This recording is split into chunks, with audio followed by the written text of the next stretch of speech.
Radhapuram is such a beautiful constituency with 45 panchayats and 3 town panchayats.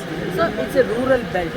So under the able leadership of Honorable Prime Minister Shri Narendra Modi ji, so many of the central schemes have been discussed and allocated for the of India.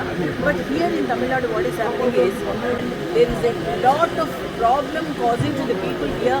Most of the central schemes are not coming down in many constituencies.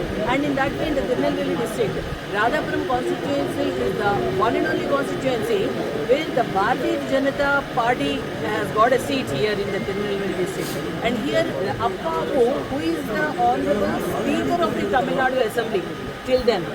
So he is the sitting MLA in this Radhapuram constituency. So the one and only question what we are asking, what have Appavu done for this constituency? Because for the last several years, the people of Radhapuram are suffering here with a lot of water scarcity and so much of the quarry problems the people are facing here and earning crores and crores of rupees but not at all investing even a pie for the welfare and well-being of the people of Radhapuram constituency. So the people of Radhapuram are very much fed up with the ruling of the DMK and especially here Appavu's ruling in the Radhapuram constituency.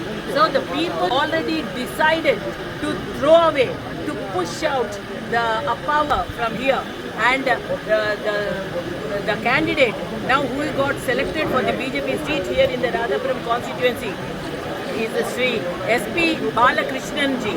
So he is having a very good name and he has been taking so many local issues and he has already invested his personal funds for the irrigation and water projects here belonging to all religions and castes. So SP Balakrishnan ji comes here and he gets a new victory. So under the able leadership of PM Modi ji and here under the able leadership of Tamil Nadu State President Shri Nayanar Nagendran ji and Edappadi ji, so the AIADMK alliance will definitely win in Tamil Nadu and that in those constituencies, Radhapuram constituency is definitely going to win. And this is not my word to say, this is the pulse of the people.